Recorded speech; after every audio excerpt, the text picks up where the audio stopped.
Hello fam, welcome back to our YouTube channel. ಎಲ್ಲರೂ ಹೇಗಿದ್ದೀರಾ? ಚೆನ್ನಾಗಿದ್ದೀರಾ ಅನ್ಕೊತೀನಿ. ಹಾಗೆ ಇನ್ನೇ ಯಾರೆಲ್ಲ ನನ್ನ ಚಾನಲ್ನ ಸಬ್ಸ್ಕ್ರೈಬ್ ಆಗಿ ನೋಡ್ತಾ ಇದ್ದೀರಾ, ಬೇಗ ಬೇಗ ಸಬ್ಸ್ಕ್ರೈಬ್ ಆಗಿ ಹಾಗೆ ಅಲ್ಲಿ ಬರೋ ಬೆಲ್ಲೈಕನ್ನ ಕ್ಲಿಕ್ ಮಾಡಿ.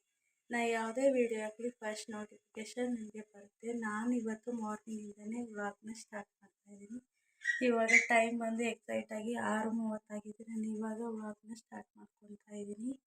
ನಾನು ಇವಾಗ ಟೀಗೆ ಇಟ್ಕೊಂಡು ನಂತರ ಟಿಫನ್ಗೆ ಬಂದು ನಾನು ಮಸಾಲ ರೊಟ್ಟಿನ ಮಾಡ್ಕೊತಾ ಇದ್ದೀನಿ. ಹಾಗೆ ಮಸಾಲ ರೊಟ್ಟಿನ ಯಾವ ಥರ ಮಾಡೋದು, ಹಾಗೆ ನನ್ನ ಮಾರ್ನಿಂಗ್ ರೂಟೀನ್ ಯಾವ ಥರ ಇರುತ್ತೆ ಅನ್ನೋದನ್ನ ನಿಮ್ಮ ಜೊತೆ ತಿಳಿಸ್ತಾ ಇದ್ದೀನಿ.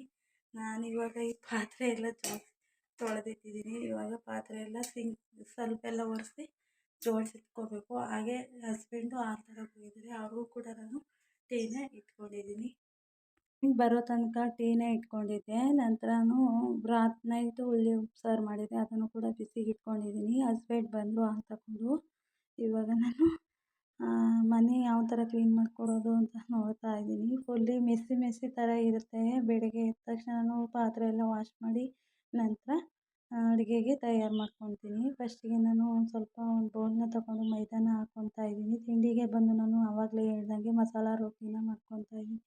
ಒಂದು ಕಪ್ ಆಗೋಷ್ಟು ಮೈದಾನ ತಗೊಂಡು ನಂತರ ಒಂದು ಲೋಟದಷ್ಟು ಚಿರೋಟಿ ರವೆನ ಹಾಕ್ಕೊತಾ ಇದ್ದೀನಿ. ನೋಡ್ತಾ ಇರ್ಬೋದು, ಹಸ್ಬೆಂಡ್ ಅಂತಂದರು, ಅದಕ್ಕೆ ಅವ್ರಿಗೆ ಟೀ ಇಟ್ಟು ಟೀನ ಕೊಟ್ಕೊತಾ ಇದ್ದೀನಿ. ನಾನು ಕೂಡ ಟೀನ ಕುಡಿಯೋದ್ರಿಂದ ಇಬ್ರಿಗೂ ಒಂದೊಂದು ಲೋಟನ ಟೀನ ಇಟ್ಕೊತೀನಿ. ನಾವು ಯಾವುದೇ ಥರ ಹಾಲು ಕೂಡ ಕುಡಿಯೋಲ್ಲ. ನೋಡ್ತಾ ಇರ್ಬೋದು, ಮಾರ್ನಿಂಗ್ ಎದ್ದು ಟೀನ ಕುಡಿಯೋದ್ರಿಂದ ಮೈಂಡು ಫುಲ್ಲು ಫ್ರೆಶ್ ಆಗಿರುತ್ತೆ. ನಿಮ್ಗೆ ಯಾವ ಥರ ಇರುತ್ತೆ ಅನ್ನೋದನ್ನು ನನಗೆ ಕಮೆಂಟ್ ಮೂಲಕ ತಿಳಿಸಿ. ಹಾಗೆ ಟೀನು ಕೊಟ್ಟು ನಂತರ ನಾನು ರೊಟ್ಟಿಗೆ ಹಿಟ್ಟನ್ನ ಕಲಿಸ್ಕೋಬೇಕಿತ್ತು. ಫಸ್ಟಿಗೆ ಟೀ ಕೊಟ್ಬಿಡೋಣ, ನಂತರ ಮನೆಯನ್ನು ಕ್ಲೀನ್ ಮಾಡಿಕೊಂಡು ರೊಟ್ಟಿನ ಆಮೇಲೆ ಕಲಿಸ್ಕೊಳ್ಳೋಣ ರೊಟ್ಟಿ ಹಿಟ್ಟನ್ನು ಅಂದ್ಬಿಟ್ಟು ನಾನು ಫಸ್ಟಿಗೆ ಮನೆಯೆಲ್ಲ ಕ್ಲೀನ್ ಮಾಡ್ಕೊತಾ ಇದ್ದೀನಿ. ನನಗೆ ಅಡುಗೆ ಮನೆ ಕ್ಲೀನ್ ಮಾಡಿದ ನಂತರನೇ ನಾನು ಯಾವುದೇ ಅಡುಗೆ ಕೆಲಸನ ಮುಂದುವರಿಸೋದು. ಫಸ್ಟಿಗೆ ನಾನು ಸ್ವಲ್ಪ ಎಲ್ಲ ಒರೆಸಿ ಮೆಸ್ಸಿ ಮೆಸ್ಸಿ ಥರ ಇರುತ್ತೆ. ಸಂಜೆ ಅಡುಗೆ ಮಾಡಿದಾಗ ನಾನು ಯಾವುದೇ ತರಹ ರೆಡಿನೂ ಕೂಡ ಮಾಡ್ಕೊಂಡಿರಲ್ಲ. ಅದಕ್ಕೆ ನಾನು ಫಸ್ಟಿಗೆ ಸ್ವಲ್ಪ ಎಲ್ಲ ಒರೆಸಿ ಪಾತ್ರೆನ ಈ ಥರ ಜೋಡಿಸ್ಕೊತಾ ಇದ್ದೀನಿ. ನೋಡ್ತಾ ಇರ್ಬೋದು, ಫಸ್ಟಿಗೆ ನಾನು ಇದನ್ನು ಪೂಜೆ ತಟ್ಟೆ ಹಾಗೂ ಚಪಾತಿ ಮನೆನ ಇಲ್ಲಿಟ್ಕೊಂಡು ಜೋಡಿಸ್ಕೊತಾ ಇದ್ದೀನಿ. ಸ್ವಲ್ಪ ನಮ್ಮ ಮನೇಲಿ ಎಲೆ ಸಮಸ್ಯೆ ಇರೋದ್ರಿಂದ ನಾನು ಈ ಥರ ಬಾಕ್ಸಲ್ಲಿ ನಾನು ಕಾಳನ್ನು ಸ್ಟೋರೇಜ್ ಮಾಡಿ ಇಟ್ಕೊತೀನಿ. ಯಾಕಪ್ಪ ಅಂತಂದರೆ ಎಲೆ ತುಂಬಾ ಕಡಿಯುತ್ತೆ. ಹಾಗೆ ನಾನು ಇಡ್ಲಿ ಪಾತ್ರೆ ಏನೇ ಆಗಿರ್ಬೋದು ಯೂಸ್ ಮಾಡೋವಂಥ ಪಾತ್ರೆನ ಎರಡನೇ ಸಲ್ಪಲ್ಲಿ ಇಟ್ಕೊಂಡು ಯೂಸ್ ಮಾಡದೇ ಇರೋ ಪಾತ್ರೆನ ನಾನು ನೆಕ್ಸ್ಟ್ ಕಲ್ಲಲ್ಲಿ ಇಟ್ಕೊತೀನಿ. ಫಸ್ಟ್ ಕಲ್ಲಲ್ಲಿ ನೋಡ್ತಾ ಇರ್ಬೋದು, ನಾನು ತುಂಬ ಅಂದರೆ ತುಂಬಾ ಅಡುಗೆ ಮನೆನ ನೀಟ್ನೆಸ್ ಮಾಡ್ಕೊತಾ ಇದ್ದೀನಿ. ನನಗೆ ಈ ಥರ ಅಡುಗೆ ಮನೆನ ಈ ಥರ ನೋಡ್ತಾ ಇರ್ಬೋದು, ವೇಸ್ಟಾಗಿರೋ ಡಬ್ಬಿಲಿ ನಾನು ಏನು ದೋಸೆ ಎಲ್ಲ ಇರ್ಬೋದು, ವಡೆ ಜಾಗರಿ ಇರ್ಬೋದು, ಹಾಗೆ ನನಗೆ ಏನೇನು ಥರ ಐಟಮ್ ಬೇಕೋ ಅದನ್ನು ನಾನು ಈ ಥರ ನಾನು ಸ್ಟೋರೇಜ್ ಮಾಡಿ ಒಂದು ವೇಸ್ಟ್ ಡಬ್ಬಿಲಿ ಇಟ್ಕೊಂಡಿದ್ದೀನಿ. ಹಾಗೆ ಮಿಕ್ಸಿ ಹಾಗೂ ಈ ಥರ ಚೊಂಬನ್ನೆಲ್ಲ ಜೋಡಿಸ್ಕೊತಾ ಇದ್ದೀನಿ. ನೋಡ್ತಾ ಇರ್ಬೋದು, ನನಗಂತೂ ಅಡುಗೆ ಮನೆ ಫುಲ್ಲು ಮೆಸ್ಸಿ ಥರ ಕಂಡ್ರೆ ನನಗೆ ಅಡುಗೆ ಮಾಡೋಕ್ಕೆ ಮನಸ್ಸಾಗಲ್ಲ. ಫಸ್ಟಿಗೆ ಕ್ಲೀನ್ ಮಾಡಿಕೊಂಡು ನಂತರ ನಾನು ಅಡುಗೆನ ಶುರು ಮಾಡ್ಕೊತೀನಿ. ನೋಡ್ತಾ ಇರ್ಬೋದು, ಫಸ್ಟಿಗೆ ಇದನ್ನೆಲ್ಲ ನಾನು ಡಬ್ಬನೂ ಕೂಡ ಏನಕ್ಕಪ್ಪ ಅಂತಂದರೆ ಯಾರಾದ್ರು ಮನೆಗೆ ಬಂದಾಗ ನಾನು ರೊಟ್ಟಿ ಆಗಿರ್ಬೋದು ಏನೇ ಆಗಿರ್ಬೋದು ಸುಟ್ಟಾಗ ಸ್ಟೋರೇಜ್ ಮಾಡಿ ಇಟ್ಕೊತೀನಿ. ಅದರಲ್ಲಿ ಬೇಗನೆ ಆರೋಲ್ಲ ಅಂತ. ಇವಾಗ ನೋಡ್ತಾ ಇರ್ಬೋದು, ಎರಡನೇ ಕಲ್ಲಲ್ಲಿ ನಾನು ಈ ಥರ ಇಟ್ಕೊಂಡಿದ್ದೆ. ಇದನ್ನು ಕೂಡ ಸ್ವಲ್ಪ ನೀರು ಹಾಕ್ಕೊಂಡು ನಾನು ಇವಾಗ ಕ್ಲೀನ್ ಮಾಡ್ಕೊತಾ ಇದ್ದೀನಿ. ಇದು ಬಂದು ನಾನು ರಾಗಿ ಹಿಟ್ಟನ್ನು ಹಾಕ್ಕೊಂಡು ಇಟ್ಕೊಂಡಿದ್ದೀನಿ. ಇದಂತೂ ನನಗೆ ನಮ್ಮ ಕಿಚನ್ಗೆ ಇದಂತೂ ತುಂಬಾ ಲುಕ್ ಕೊಡ್ತಾಯಿದೆ. ಆಲ್ರೆಡಿ ಎಣ್ಣೆ ತುಂಬ ತೀರೋಗಿದೆ, ಇನ್ನೊಂದು ಸ್ವಲ್ಪ ಇದೆ ಅಂತ ನಾನು ಟಿನ್ನಲ್ಲೇ ಇಟ್ಟಿದ್ದೀನಿ. ಯಾಕಪ್ಪ ಅಂದರೆ ನಮ್ಮ ಮನೇಲಿ ಎಲೆ ಕಾಟ ಇರೋದ್ರಿಂದ ನಾನು ಟಿನ್ನಲ್ಲೇ ಹಾಕಿಟ್ಕೊಂಡಿದ್ದೀನಿ. ಫಸ್ಟಿಗೆ ಕ್ಲೀನ್ ಮಾಡಿಕೊಂಡು ಎಣ್ಣೆಗಿಣ್ಣೆ ಇಟ್ಕೊತಾ ಇದ್ದೀನಿ. ನನಗಂತೂ ಇದನ್ನು ನೋಡಿದ್ರೆ ತುಂಬ ಅಂದರೆ ತುಂಬಾ ಇಷ್ಟ ಆಗುತ್ತೆ, ಸ್ಟೋರೇಜ್ ಡಬ್ಬಿನ. ಫಸ್ಟಿಗೆ ನಾನು ಏನೇನು ಬೇಕು ಅಡುಗೆಗೆ ಇಂಗ್ರೀಡಿಯೆಂಟ್ಸ್ ಇವತ್ತಿಂದು ಅನ್ನೋದನ್ನ ನಾನು ತಿಳ್ಕೊಂಡು ಫಸ್ಟಿಗೆ ಅದನ್ನು ಮುಂದಾಗಿ ಇಟ್ಕೊತೀನಿ. ತುಂಬ ಅಂದರೆ ತುಂಬಾ ಚೆನ್ನಾಗಿದೆ ಅದು. ನಮ್ಮ ಮಿಕ್ಸಿ ಬಂದು ಗಂಗಾ, ಇದು ತಗೊಂಡು ನಾವು ಆಲ್ರೆಡಿ 3 ಇಯರ್ಸ್ ಆಯಿತು. ಅದು ಚೆನ್ನಾಗಿದೆ ಕ್ವಾಲಿಟಿ ವೈಸು. ಇದರಲ್ಲಿ ನಾವು ರಾಗಿ ಹಿಟ್ಟನ್ನು ಒಂದುರೆ ಇಟ್ಕೊಂಡಿದ್ದೀನಿ. ನೋಡ್ತಾ ಇರ್ಬೋದು, ಇದು ತಗೊಬಂದು ಏನು ಪ್ರಯೋಜನ ಇಲ್ಲ. ಸ್ವಲ್ಪ ಮೊಸರು ಹಾಗೆ ಹುಡಿ ಉಪ್ಪನ್ನ ಹಾಕ್ಕೊಳ್ಳೋಣ ಅಂತ ತಗೊಂಡು ಬಂದಿದ್ದೆ. ಇವಾಗ ಹುಡಿ ಉಪ್ಪು ಖಾಲಿ ಆಗೋದ್ರಿಂದ ನಾನು ತೊಳೆದು ಹಂಗೆ ಇಟ್ಕೊಂಡಿದ್ದೀನಿ. ಇದರಲ್ಲೊಂದು ಸ್ವಲ್ಪ ನೀರಿತ್ತು ಅಂತ ನಾನು ಕಲ್ಲಿಗೆ ಹಾಕ್ಕೊಂಡು ಬಟ್ಟೆಯಲ್ಲಿ ಒರೆಸ್ಕೊತಾ ಇದ್ದೀನಿ. ನೋಡ್ತಾ ಇರ್ಬೋದು, ಇದನ್ನು ನಾನು ಈ ಥರ ಕ್ಲೀನ್ ಮಾಡ್ಕೊತೀನಿ. ತುಂಬ ಅಂದರೆ ತುಂಬಾ ಫಳ ಫಳ ಅನ್ನುತ್ತೆ ಈ ಥರ ಮಾಡೋದ್ರಿಂದ. ನೀವು ಕೂಡ ಮನೇಲಿ ಈ ಥರನೇ ಮಾಡ್ತೀರಾ ಮನೆ ಕ್ಲೀನಿಂಗ್ ಅನ್ನೋದನ್ನು ನನಗೆ ಕಮೆಂಟ್ ಮೂಲಕ ತಿಳಿಸಿ. ನೋಡ್ತಾ ಇರ್ಬೋದು ನಾನು ಒಂದು 3ರಿಂದ 4 ನೀರು ಬಾಟ್ಲು ಕೂಡ ಇಟ್ಕೊತಾ ಇದ್ದೀನಿ. ಯಾಕಪ್ಪ ಅಂತಂದರೆ ಈ ಥರ ನಾನು ಪಾತ್ರೆನ ಜೋಡಿಸೋದ್ರಿಂದ ಬಾಟ್ಲನ್ನು ಕೂಡ ನಾನು ಅಲ್ಲೇ ಇಟ್ಕೊತೀನಿ. ಸಂಜೆ ಟೈಮು ನೀರು ಕುಡಿಯೋಕ್ಕೆ ಬೇಕು ಅಂದಾಗ ನಾನು ಬಾಟ್ಲಲ್ಲೇ ಇಟ್ಕೊತೀನಿ.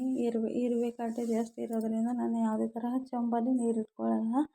ನಮ್ಮ ಹಳ್ಳಿ ಕಡೆ ಎಲ್ಲ ನಾವು ಬಿಂದಿಗೆಯಲ್ಲೇ ನೀರನ್ನು ಈ ಥರ ಸ್ಟೋರೇಜ್ ಮಾಡಿ ಇಟ್ಕೊತೀವಿ. ನಾವು ಯಾವುದೇ ತರಹ ಫಿಲ್ಟ್ರ್ ನೀರು ಕೂಡ ಕುಡಿಯೋದಿಲ್ಲ. ಯಾಕಪ್ಪ ಅಂತಂದರೆ ಫಿಲ್ಟ್ರು ಸಾಮಾನ್ಯವಾಗಿ ಒಂದು ಸಾರಿ ಅಡ್ಜಸ್ಟ್ ಆಗೋ ತನಕ ಕುಡ್ಕೊಬೋದು.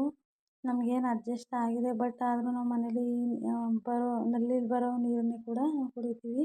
ಇದಕ್ಕೆ ನಾನು ಈ ಥರ ಬಿಂದಿಗೆನ ಇಟ್ಕೊಂಡು ಈ ಥರ ಯೂಸ್ ಮಾಡದೇ ಇರೋವಂತಹ ಬಟ್ಟೆನ ನಾನು ಈ ಥರ ಒರೆಸ್ಕೊತೀನಿ. ಯಾಕಪ್ಪ ಅಂತಂದರೆ ನೊಣ ಹಾಗೂ ಸೊಳ್ಳೆ ಗಿಳ್ಳೆ ಇದ್ದರೆ ಚೊರ್ಗೆಲಿ ಕೂತ್ಕೊಳ್ಳುತ್ತೆ ಬಿಂದಿಗೆಲಿ ಅಂತ ನಾನು ಈ ಥರ ಜೋಡಿಸ್ಕೊತಾ ಇದ್ದೀನಿ. ಬಿಫೋರ್ ಯಾವ ಥರ ಇತ್ತು, ಆಫ್ಟರ್ ಯಾವ ಥರ ಇದೆ ನಿಮ್ಮ ಜೊತೆ ನಾನು ತಿಳಿಸ್ಕೊಡ್ತೀನಿ. ನೋಡ್ತಾ ಇರ್ಬೋದು ನೀವು. ಬಿಫೋರ್ ವೀಡಿಯೋ ನೀವು ನೋಡಿರ್ಬೋದು, ನಾನು ಫಸ್ಟಾಗಿ ತೋರಿಸಿದ್ನಲ್ಲ. ಈಗ ಆಫ್ಟರ್ ವೀಡಿಯೋನ ನೀವು ನೋಡ್ತಾ ಇರೋದು. ತುಂಬ ಅಂದರೆ ತುಂಬಾ ನೀಟಾಗಿ ಮಡಿಕೊಳ್ತೀನಿ ಅಡುಗೆ ಮನೆಯಂತೂ. ನನಗಂತೂ ಅಡುಗೆ ಮನೆ ತುಂಬಾ ಚೆನ್ನಾಗಿದ್ದರೆ ಮಾತ್ರ ಅಡುಗೆ ಮನೆ ತುಂಬಾ ಇಷ್ಟ ನನಗೆ. ನಿಮಗೆಲ್ಲ ಯಾವ ಥರ ಆಗುತ್ತೆ ನನಗೆ ಕಮೆಂಟ್ ಮೂಲಕ ತಿಳಿಸಿ. ಹಾಗೆ ನಾನು ಬೆಳಗ್ಗೆನೇ ರೊಟ್ಟಿ ಮಾಡೋಣ ಅಂತ ಈ ಥರ ಇಟ್ಕೊಂಡಿದ್ದೆ. ನಿಮ್ಮ ಮನೇಲಿ ಹುಳಿ ಉಪ್ಪು ಏನಾರ ಇರಲಿಲ್ಲ ಅಂದರೆ ಹಳ್ಳುಪ್ಪಿಗೆ ಒಂದು ಸ್ವಲ್ಪ ನೀರು ಹಾಕಿ ಆ ಥರ ನೆನೆಸಿಟ್ಕೊಳ್ಳಿ. ಫಸ್ಟಿಗೆ ನಾನು ಈರುಳ್ಳಿ ಹಾಗೂ ಕ್ಯಾರೆಟ್ ತುರಿನ ಸೇರಿಸ್ಕೊತಾ ಇದ್ದೀನಿ. ಹಾಗೆ ಒಂದು ಸ್ವಲ್ಪ ಹಸಿಮೆಣಸಿನ್ಕಾಯಿ, ನಂತರ ಕೊತ್ತಂಬರಿ ಸೊಪ್ಪನ್ನು ಕೂಡ ಸೇರಿಸ್ಕೊತಾ ಇದ್ದೀನಿ. ಇದಕ್ಕೆ ನಾನು ಏನು ನೆನೆಸಿಟ್ಕೊಂಡಿದ್ದೆ ಹಳ್ಳುಪ್ಪಿನ ನೀರನ್ನು ಕೂಡ ಸೇರಿಸ್ಕೊತಾ ಇದ್ದೀನಿ. ಈ ಥರ ಚೆನ್ನಾಗಿ ಕಲಿಸ್ಕೊತಾ ಇದ್ದೀನಿ ಹಿಟ್ಟನ್ನು. ಇದನ್ನು ನಾನು ಒಂದು 5 ನಿಮಿಷ ನೆನೆಸಿ ಇಟ್ಟಿದ್ದೀನಿ. ಇವಾಗ ನಾನು ಮಸಾಲ ರೊಟ್ಟಿಗೆ ನಾನು ಸ್ವಲ್ಪ ಟೊಮೊಟೊ ಗೊಜ್ಜು ಮಾಡ್ಕೊಳ್ಳೋಣ ಅಂತ ಪ್ಯಾನ್ ಇಟ್ಕೊಂಡೆ. ನಂತರ ಎಣ್ಣೆನ ಸೇರಿಸ್ಕೊತಾ ಇದ್ದೀನಿ. ಫಸ್ಟಿಗೆ ನಾನು ಕಡಲೆಬೇಳೆನ ಹಾಕ್ಕೊತಾ ಇದ್ದೀನಿ ಒಗ್ಗರಣೆಗೆ. ನಂತರ ಒಂದು ಸ್ವಲ್ಪ ಸಾಸಿವೆಯನ್ನು ಕೂಡ ಹಾಕ್ಕೊತಾ ಇದ್ದೀನಿ. ಸಾಸಿವೆ ಕೂಡ ಕಾಳನ್ನು ಕೂಡ ಹಾಕ್ಕೊತಾ ಇದ್ದೀನಿ. ನಂತರ ನಾನು ಏನು ಕಟ್ ಮಾಡಿ ಇಟ್ಕೊಂಡಿದ್ದೆ ಕೊತ್ತಂಬರಿ ಸೊಪ್ಪು ಹಾಗೂ ಕರಿಬೇವು ಹಾಗೂ ಬೆಳ್ಳುಳ್ಳಿನ ಕೂಡ ಸೇರಿಸ್ಕೊತಾ ಇದ್ದೀನಿ. ಇದಕ್ಕೆ ನಾನು ಬೆಳ್ಳುಳ್ಳಿ ಹಾಗೂ ಈರುಳ್ಳಿನೂ ಕೂಡ ನಾನು ಒಗ್ಗರಣೆಗೆ ಹಾಕ್ಕೊತಾ ಇದ್ದೀನಿ. ಇದರಿಂದ ನಾನು ಚೆನ್ನಾಗಿ ಎಣ್ಣೆಲಿ ಒಂದು ಸಾರಿ ಹಸಿಮೆಣಸಿನ್ಕಾಯಿ ಇದನ್ನೆಲ್ಲ ಚೆನ್ನಾಗಿ ಎಣ್ಣೆಲಿ ಫ್ರೈ ಮಾಡ್ಕೊತಾ ಇದ್ದೀನಿ. ಟೊಮೊಟೊ ಗೊಜ್ಜು ಯಾರಿಗೆ ತಾನೇ ಮಾಡೋಕ್ಕೆ ಬರೋಲ್ಲ, ಇದನ್ನು ಮಾಡಬೇಕಾ ಅಂತ ನೀವು ಕಮೆಂಟ್ ಮೂಲಕ ತಿಳಿಸ್ಬೇಡಿ. ನೋಡ್ತಾ ಇರ್ಬೋದು ಫೈನಲಿ ಬೆಂದಿದೆ. ಅದನ್ನು ನಾನು ಇವಾಗ ಟೊಮೊಟೊ ಏನು ಕಟ್ ಮಾಡಿ ಇಟ್ಕೊಂಡಿದ್ದೆ ಅದನ್ನು ಕೂಡ ನಾನು ಸೇರಿಸ್ಕೊತಾ ಇದ್ದೀನಿ. ಟೊಮೊಟೊ ಗೊಜ್ಜು ಅಂದರೆ ನನಗೆ ತುಂಬ ಅಂದರೆ ತುಂಬಾ ಇಷ್ಟ. ಇದಕ್ಕೆ ಮನೆಯಲ್ಲಿ ಮಾಡಿಸಿರುವಂತಹ ಖಾರ ಪುಡಿನೂ ಹಾಕ್ತಾರೆ. ಆದರೆ ನಾನು ಹೆಲ್ತ್ಗೆ ತುಂಬಾ ಒಳ್ಳೆಯದು ಅಂತ ನಾನು ಅಡುಗೆ ಅರಿಶಿನ ಕೂಡ ಸೇರಿಸ್ಕೊತೀನಿ. ಇದಕ್ಕೆ ನಾನು ಒಂದು ಸ್ವಲ್ಪ ನೋಡ್ತಾ ಇರ್ಬೋದು ಎಣ್ಣೆಲಿ ಚೆನ್ನಾಗಿ ಫ್ರೈ ಆದ ನಂತರ ನಾನು ಇವಾಗ ಅಡುಗೆ ಅರಿಶಿನ ಕೂಡ ಸೇರಿಸ್ಕೊತಾ ಇದ್ದೀನಿ. ಅದನ್ನು ಕೂಡ ಈ ಥರ ಒಂದು ಮಿಕ್ಸ್ ಕೊಟ್ಕೊಂಡು ನಂತರ ನಾನು ರುಚಿಗೆ ತಕ್ಕಷ್ಟು ಉಪ್ಪನ್ನು ಕೂಡ ಸೇರಿಸ್ಕೊತಾ ಇದ್ದೀನಿ. ನೋಡ್ತಾ ಇರ್ಬೋದು ನೀವು ಇವಾಗ. ತುಂಬ ಅಂದರೆ ತುಂಬಾ ರೊಟ್ಟಿಗೆ ಚೆನ್ನಾಗಿರುತ್ತೆ ಇದು. ಅಡುಗೆ ಅರಿಶಿನ ಅಡುಗೆ ಉಪ್ಪನ್ನು ಕೂಡ ಸೇರಿಸ್ಕೊತಾ ಇದ್ದೀನಿ ಇವಾಗ ನಾನು.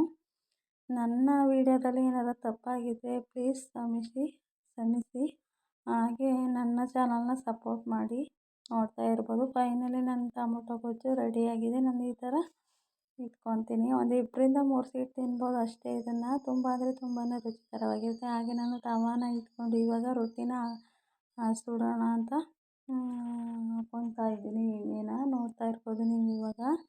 ಫೈನಲಿ ರೊಟ್ಟಿ ಎಲ್ಲ ಸುಟ್ಕೊತಾ ಇದ್ದೀನಿ. ಹಸ್ಬೆಂಡ್ ಇವಾಗ ಮುಖನ ತೊಳೆಯೋಕ್ಕೆ ಹೋಗಿದ್ರು. ಅದಕ್ಕೆ ನಾನು ಇವಾಗ ಅವ್ರಿಗೆ ಬಿಸಿ ಬಿಸಿ ರೊಟ್ಟಿನ ಹಾಕ್ಕೊಡೋಣ ಅಂತ ನಾನು ರೊಟ್ಟಿನ ಸುಟ್ಕೊತಾ ಇದ್ದೀನಿ. ನೋಡ್ತಾ ಇರ್ಬೋದು. ಅದಕ್ಕೆ ನಾನು ಎಣ್ಣೆನ ಮೇಲೂ ಕೂಡ ಹಾಕ್ಕೊತಾ ಇದ್ದೀನಿ. ರೊಟ್ಟಿ ಅಂದರೆ ನನಗೆ ತುಂಬಾ ಇಷ್ಟ. ಅದಕ್ಕೆ ನಾನು ಯಾವಾಗಲೂ ರೊಟ್ಟಿನೇ ಕೂಡ ಮಾಡ್ತಾಯಿರ್ತೀನಿ. ರೊಟ್ಟಿಲೂ ವೆರೈಟಿ ರೊಟ್ಟಿನ ನಾನು ಮಾಡಿದ್ದೀನಿ. ಸೊಪ್ಪಿಂದಾಗಿರ್ಬೋದು, ಹಾಗೆ ಪಾಲಕ್ ಸೊಪ್ಪಿಂದಾಗಿರ್ಬೋದು, ಸಬ್ಬಸಿಗೆ ಸೊಪ್ಪಿಂದಾಗ್ಬೋದು, ಮಸಾಲ ರೊಟ್ಟಿನೂ ಕೂಡ ಮಾಡ್ಕೊತೀನಿ. ಫೈನಲಿ ರೊಟ್ಟಿ ರೆಡಿಯಾಗಿದೆ. Thank you for watching.